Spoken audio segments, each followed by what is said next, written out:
प्राचीन हिंदू युग की बात है। एक गांव में कार्तिक नाम का युवक रहता था।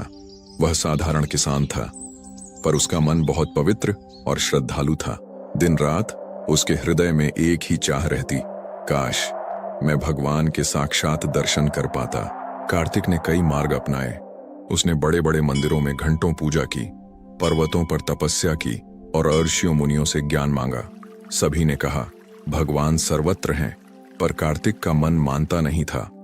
वह प्रत्यक्ष दर्शन चाहता था। वर्षों भटकने के बाद उसका मन थक गया। एक दिन वह निराश होकर नदी किनारे बैठ गया और रोने लगा। तभी एक वृद्ध साधु वहां आए। उनकी आंखों में करुणा और चेहरे पर दिव्यता थी। साधु ने पूछा, पुत्र, तू इतना दुखी क्यों है?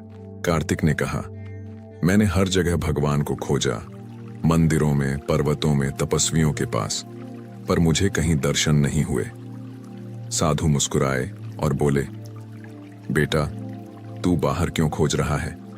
भगवान बाहर नहीं, तेरे भीतर हैं। साधु ने कहा, आंखें बंद कर, मन शांत कर और आत्मा की गहराई में उतर। वहां तू पाएगा वही प्रकाश, वही शक्ति, वही भगवान तेरे हृदय में विराजमान है। कार्तिक ने ध्यान लगाया और भीतर से दिव्य प्रकाश अनुभव किया। उसे लगा जैसे स्वयं भगवान उसके भीतर से बोल रहे हों। कार्तिक समझ गया कि असली ईश्वर बाहर नहीं, हमारे भीतर ही है। नीति: भगवान को बाहर मत खोजो, सच्चा ईश्वर हमारे अपने हृदय में ही है।